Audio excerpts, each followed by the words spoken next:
बच्चों, आज हम लोग पढ़ेंगे क्लास 11th केमिस्ट्री में चैप्टर 2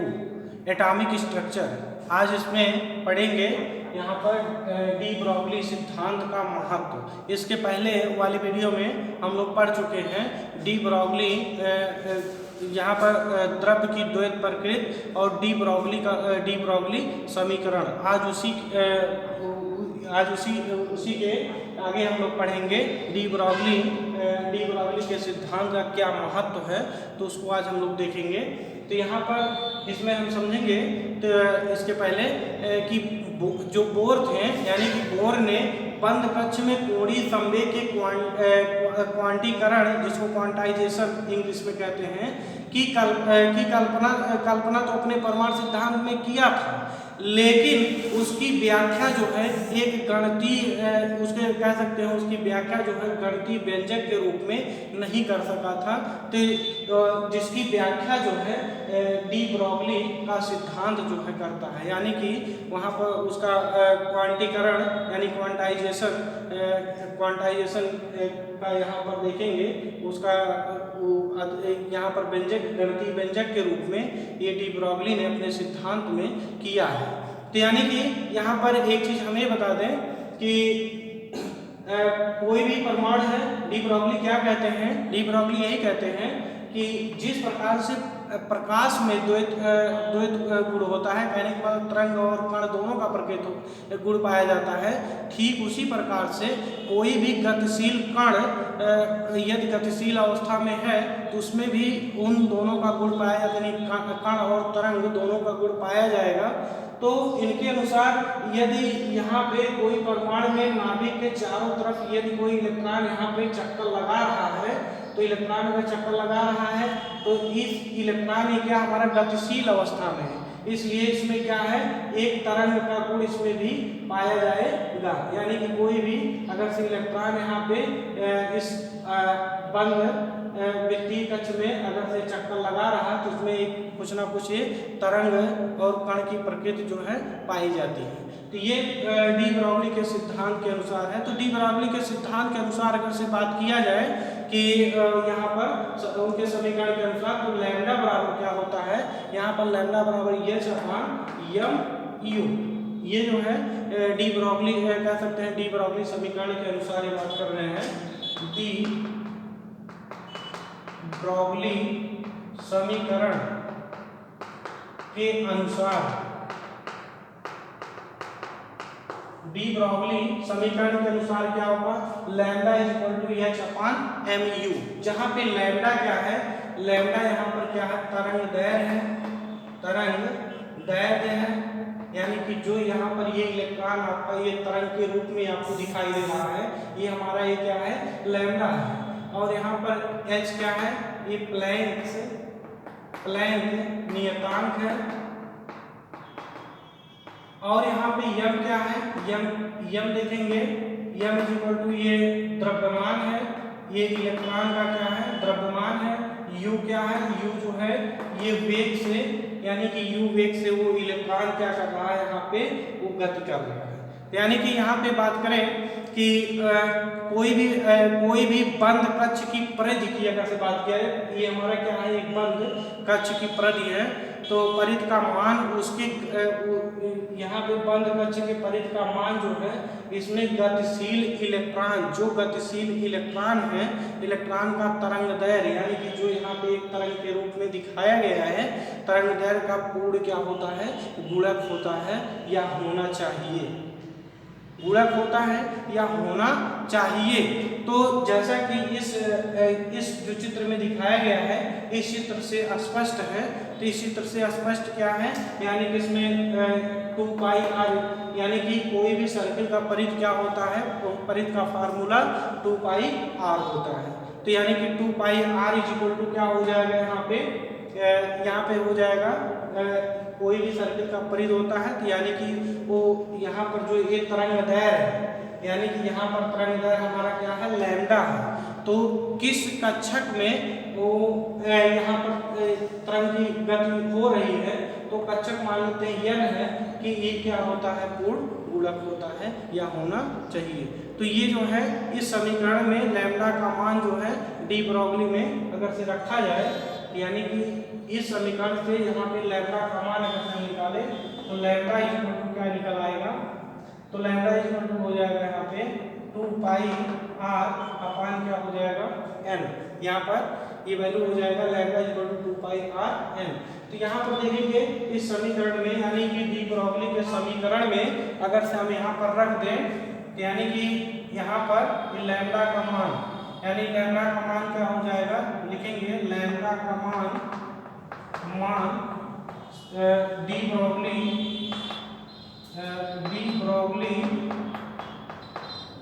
समीकरण में रखने पर इस इक्वेशन में, यानी कि लैम्डा का मान अगर से रखेंगे तो यहाँ पे क्या हो जाएगा लैम्डा इक्वल यानी 2 पाई आर अपान यहाँ पे क्या है एन इज इक्वल टू हो जाएगा एच अपान एम यू। ये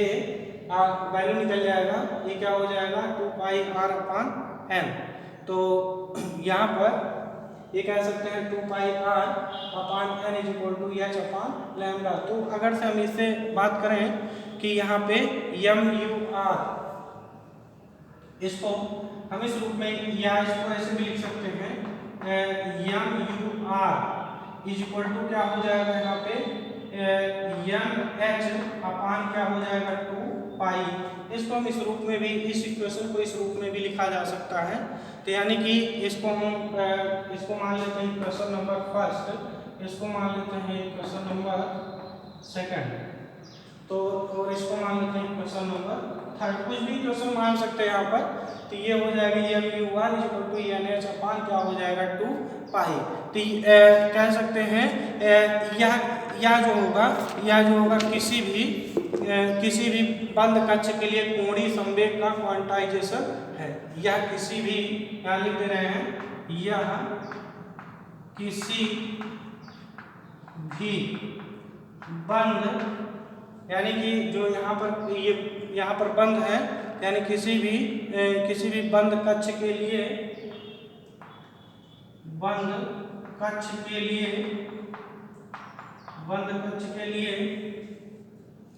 कोणीय,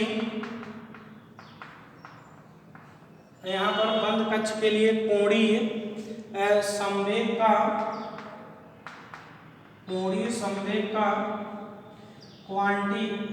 यहाँ पर क्वांटीकरण, या उसी को इंग्लिश में कहते हैं क्वांटाइजेशन, यही हमारा इक्वेशन क्या हो जाए क्वांटीकरण है। तो जिसकी व्याख्या जो है ये बोर ने अपने परमाणु मॉडल में ये चीज़ की व्याख्या नहीं कर पाता, यानी गणितीय रूप में उसकी व्याख्या नहीं कर पाया था। ये इसकी व्याख्या जो है डी ब्रॉगली ने इसकी पहली महत्व जो है ये कह सकते हैं डी ब्रॉगली के सिद्धांत का पहला महत्व क्या है कि जो बोर ने बंद कक्ष में कोणीय संवेग के क्वांटीकरण की कल्पना जो है अपने सिद्धांत में किया तो था, लेकिन उसको गणितीय रूप में व्यक्त नहीं कर सका था, जिसको जो है डी ब्रॉगली ने अपने सिद्धांत में उसको इस रूप में व्यक्त किया।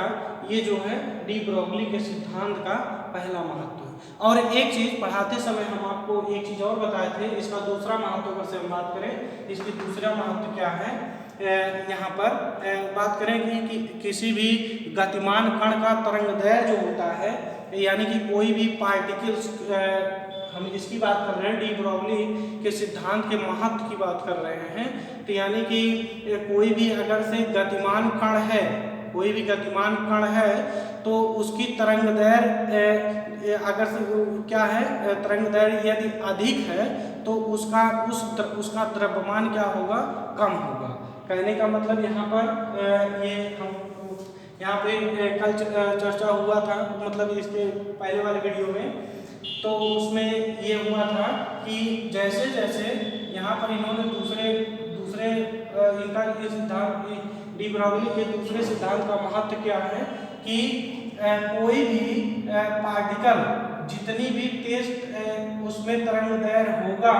उसमें उसका द्रव्यमान क्या होगा, द्रव्यमान उस समय क्या होगा, उससे कम होगा। यानी कि द्रव्यमान जो होगा क्या होगा, तरंगदैर्घ्य से कम होगा। यदि द्रव्यमान उस पार्टिकल की ज़्यादा है तो उसमें तरंगदैर्घ्य कम होगा। ये डी ब्रॉगली के सिद्धांत का दूसरा महत्व है। एक बार हम फिर पुनः रिवाइज कर दे रहे हैं। डी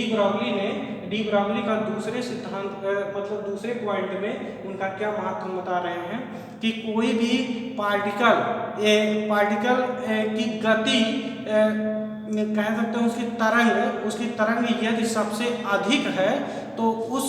कण का जो है द्रव्यमान जो होगा वो सबसे कम होगा, और यदि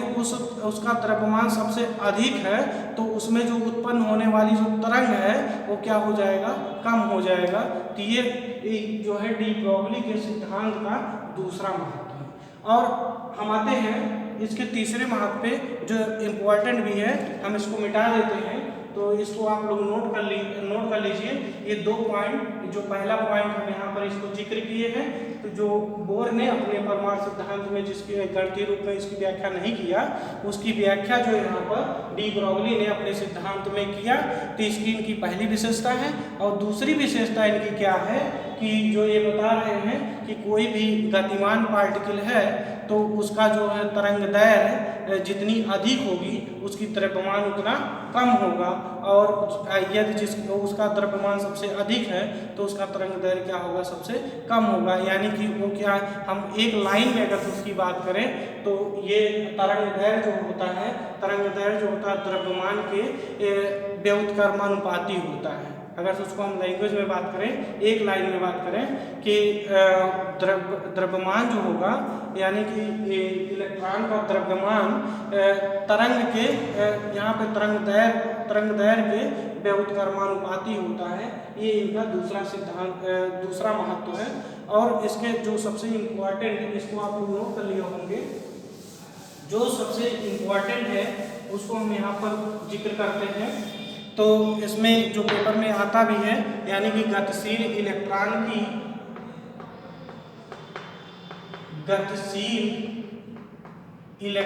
की ये तीसरा महत्व है। यहाँ पर गतिशील इलेक्ट्रॉन की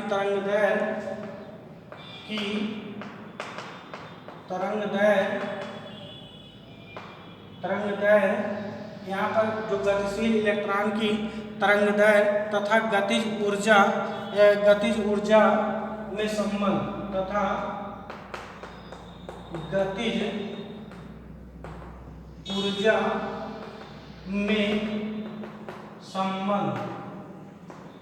ये पेपर में आता भी है। गतिशील इलेक्ट्रॉन की तरंगदैर्घ्य और गतिज ऊर्जा में क्या संबंध होगा। तो ये जो है पूर्ण रूप से डी ब्रॉगली के सिद्धांत पर आधारित है। हम इसके महत्व के बारे में पढ़ रहे हैं। डी ब्रॉगली के सिद्धांत के महत्व में ये तीसरा महत्व क्या है, गतिशील इलेक्ट्रॉन की तरंगदैर्घ्य और गतिज ऊर्जा में संबंध। क्या संबंध होगा इसको हम देखते हैं। यानी कि गतिशील इलेक्ट्रॉन की गतिज ऊर्जा क्या होता है, गतिशील इलेक्ट्रॉन की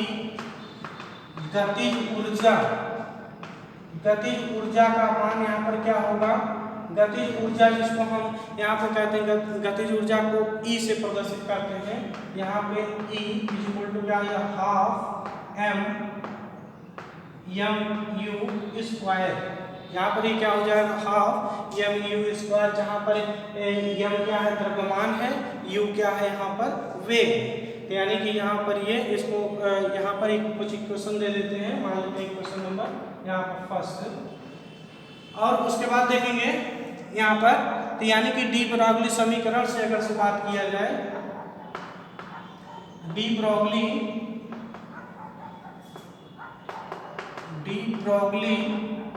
समीकरण के अनुसार अगर से बात किया जाए तो यहाँ पर लैम्डा इक्वल टू क्या होता है, लैम्डा इक्वल टू यहाँ पर हो जाएगा यहाँ पर H अपान mu। ये जो है इसमें ये जो है डी ब्रॉगली के अनुसार हो जाएगा। लैम्डा इक्वल टू यहाँ पे H अपान क्या हो जाएगा, mu। तो यानी कि यहाँ पे u का मान समीकरण अगर से 1 में रख दिया जाए, यहाँ से u की मान जो है समीकरण 1 में रखा है, यानी कि यहाँ से u की मान हम ऐसे निकाल सकते हैं। यहाँ पे लिख सकते हैं h अपान m लैम्डा, ऐसे इसको लिख सकते हैं। इसको मान लेते हैं इक्वेशन नंबर क्या लिख सकते हैं 2। तो यानी कि यहाँ पर लिख सकते हैं समीकरण 2 का मान समीकरण 1 में रखने पर, 1 में रखेंगे अर्थात यहाँ पे u का मान यहाँ पे इस इक्वेशन में रखेंगे तो e की वैल्यू हमारा क्या हो जाएगा, e इक्वल टू यानी कि हाफ यहाँ पर m u स्क्वायर, यानी कि यहाँ पर m हमारा ये है तो ये हम लिखेंगे और u बराबर यहाँ पर क्या है तो ये यहाँ पर हो जाएगा h अपान, यहाँ पर इसको लिखेंगे h अपान यहाँ पर क्या हो जाएगा, यहाँ पर m और ये हो जाएगा m u। ये देखेंगे इसका क्या हो जाएगा, यहाँ पर स्क्वायर हो जाएगा तो यहाँ पर ये हो जाएगा e equal to half m, ये u की ये इतनी वैल्यू जो है ये हम कहाँ पे रखते हैं, u की जगह पर रखें। तो यहाँ पर अब ये देखेंगे तो e इक्वल टू क्या हो जाएगा, हाफ m, और इसको हम खोलते हैं तो ये क्या हो जाएगा h स्क्वायर अपान यहाँ पर क्या हो जाएगा m स्क्वायर, और यहाँ पर क्या हो जाएगा u स्क्वायर, और एक m से एक m ये क्या हो जाएगा कैंसिल हो जाएगा तो e इक्वल टू हाफ यहाँ पर हो जाएगा h स्क्वायर अपान यहाँ पर m u स्क्वायर, ये आपका इसमें आएगा यानी कि e की वैल्यू। यानी कि यहाँ पे अगर से हम लैम्डा की बात करें तो एक चीज यहाँ पर देखेंगे, यहाँ पर एक छूट गया है, m लैम्डा है, यहाँ पर हम m u लिख दिए हैं m लैम्डा, यानी कि यहाँ पर क्या है ये लैम्डा है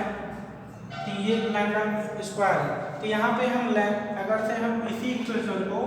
जो यहाँ पर लैम्डा स्क्वायर लिखा है, हम इसको अगर से इधर लेके आए और इसके जगह पर हम क्या लिखें e लिखें तो इसका हमारा इक्वेशन क्या हो जाएगा, यानी कि लैम्डा बराबर यहाँ पर ये हो जाएगा 1/2, यहाँ पर ये हो जाएगा h स्क्वायर अपान यहाँ पर ये हो जाएगा m, यहाँ पर ये हो जाएगा m और ये हो जाएगा e, यही होगा, यानी कि यहाँ पर ये हो जाएगा m e, तो यहाँ पर क्या हो जाएगा 2m e, इसको भी लिखा जा सकता है। तो यानी कि यहाँ पर जो ये स्क्वायर देख रहे हैं ये स्क्वायर क्या होता है, यहाँ पर ऐसे इस स्क्वायर को यदि हटाएंगे तो लैम्डा इक्वल टू क्या हो जाएगा, यहाँ पे h स्क्वायर अपान यहाँ पे अंडर रूट हो जाएगा 2m e, यहाँ पर देखेंगे 2m e हो जाएगा। तो यहाँ पर अगर से बात करें यदि जो यहाँ पर जो इलेक्ट्रॉन है, इलेक्ट्रॉन पर v वर्ग का विभवांतर लिखेंगे, यदि नीचे लिख देते हैं यदि, यहाँ पे या ऐसे ही वहाँ पर ऐड कर लीजिएगा, यदि इलेक्ट्रॉन पर v वोल्ट का विभवांतर, या लिख देते हैं यदि इलेक्ट्रॉन पर v वोल्ट का विभवांतर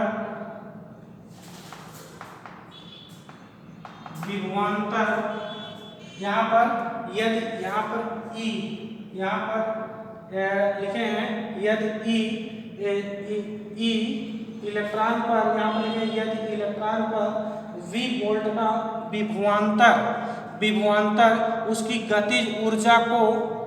उसकी गतिज ऊर्जा को यहाँ पर उसकी गतिज ऊर्जा को यहाँ पर गतिज ऊर्जा को क्या कर देता है, शून्य कर देता है, गतिज ऊर्जा शून्य हो जाता है, या यहाँ पर शून्य हो जाता है या यहाँ पे करता है, शून्य करता है। तो यहाँ पर ये क्या हो जाएगा,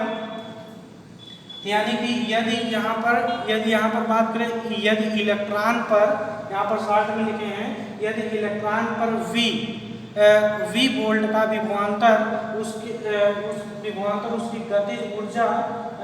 ऊर्जा शून्य कर देता है, तब यहाँ पर इस इक्वेशन जो यहाँ पर E लिखा गया है, इस E के जगह पर क्या लिखा जाएगा, तब यहाँ पर तो v E इक्वल टू क्या हो जाएगा, E, यानी कि इसका मान क्या हो जाएगा, यहाँ पर v, ये v विभवांतर इसमें यहाँ पे यानी कि E के बराबर हो जाएगा। तो इस इक्वेशन में इसका मान अगर से रखते हैं तो यानी कि यहाँ पर क्या हो जाएगा, तो इसका इस इक्वेशन यहाँ पे मान लेते हैं, इक्वेशन नंबर यहाँ पर क्या आएगा 3, तो यानी कि यहाँ पर इसका मान लिखेंगे, इसका मान समीकरण 3 में रखने पर 3 में रखेंगे तो यहाँ पर क्या मिलेगा, lambda equal to h square upon under root 2m, E के जगह पर यहाँ पे चेंज हो जाएगा, क्या लिखा जाएगा, v e। ये एक यहाँ पर ये देखेंगे आपका, ये आपका इक्वेशन आ जाएगा, जो इक्वेशन आपको एक यहाँ पर ये प्रदर्शित करेगा, यानी कि यहाँ पर यदि इसमें यदि इलेक्ट्रॉन पर v वोल्ट का, यहाँ पर E का मतलब यहाँ पर इलेक्ट्रॉन है, इलेक्ट्रॉन विभवांतर को उसकी गतिज ऊर्जा शून्य करता है, तो तब इसका इलेक्ट्रॉन का यहाँ पर विभवांतर जो होगा E के होगा। तो इसका मान जो समीकरण में रखेंगे तो हमारा एक क्वेश्चन क्या मिलेगा, ये मिलेगा, जो कि यहाँ पर अगर से बात करें, यहाँ पे एक वोल्ट इक्वल टू होता है, यहाँ पर इसका मान कभी कभी इक्वेशन में सवाल में लगाने के लिए मिलता है, इलेक्ट्रॉन वोल्ट, यहाँ पर ऐसे लिखेंगे इलेक्ट्रॉन वोल्ट, और ये क्या हो जाएगा, इलेक्ट्रॉन वोल्ट, यहाँ पर ये V लिखे हैं इलेक्ट्रॉन वोल्ट, तो यहाँ पर ये हो जाएगा 1 इलेक्ट्रॉन वोल्ट बराबर होता है, यहाँ पे 1 इलेक्ट्रॉन वोल्ट बराबर होता है 1.6 इंटू 10⁻⁻19, इतना जो है यहाँ पर ये इसका मान की बात करें, यहाँ इतना जूल होता है, ये इतना जो है याद रखेंगे, 1 इलेक्ट्रॉन वोल्ट इसको बोलते हैं, 1 इलेक्ट्रॉन वोल्ट, 1 इलेक्ट्रॉन वोल्ट का मान जो होता है 1.6 इंटू 10⁻⁻19 जूल होता है। तो जो इस इक्वेशन को आप याद रखेंगे, तो जो यहाँ पर इसके ये हम डी ब्रॉगली के सिद्धांत के महत्व के बारे में बताए हैं, इसका क्या महत्व है, तो ये महत्व को आप लोग इसको याद रखेंगे। तो आज के लिए बस इतना ही, धन्यवाद।